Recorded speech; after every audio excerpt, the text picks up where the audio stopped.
Xiaomi কি এবার টেসলার আধিপত্যকে challenge জানাতে চলেছে? মাত্র 3 মিনিটে 2 লক্ষ গাড়ি বিক্রি। এটা কি কোনো কল্পকাহিনী? না, এটাই বাস্তব। স্মার্টফোন দুনিয়ায় বাজিমাত করার পর এবার ইলেকট্রনিক গাড়ির বাজারেও শাওমি নিয়ে এসেছে এক বিশাল ঝড়, যার নাম YU7।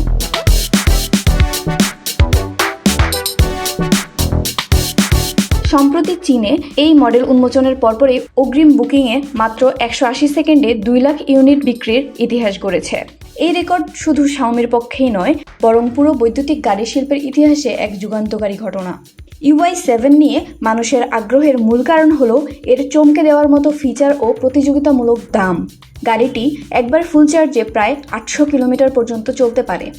মাত্র 3.9 সেকেন্ডে এটি 0 থেকে 100 কিলোমিটার ঘন্টা গতিতে পৌঁছায়, যা অনেক স্পোর্টস ইভি গাড়িকেও হার মানায়।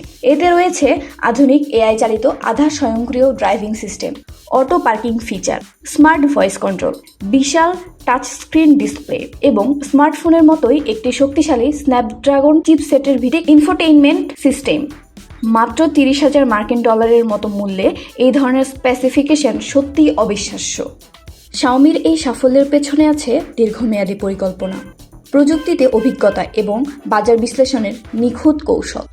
কোম্পানির প্রতিষ্ঠাতা লেই জুন জানিয়েছেন, তারা অ্যাপল ও টেসলার মতো কোম্পানির সীমাবদ্ধতাগুলোকে বিশ্লেষণ করেই নিজেদের ইভি স্ট্র্যাটেজি সাজিয়েছে।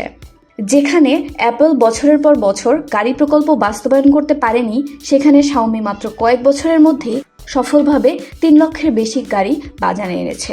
কিভাবে শাওমি ধাপে ধাপে SU7 ও YU7 এর মাধ্যমে চীনা বাজার দখল করে নিয়েছে এবং 2027 সালের মধ্যে আন্তর্জাতিক বাজারে প্রবেশের প্রস্তুতি নিচ্ছে।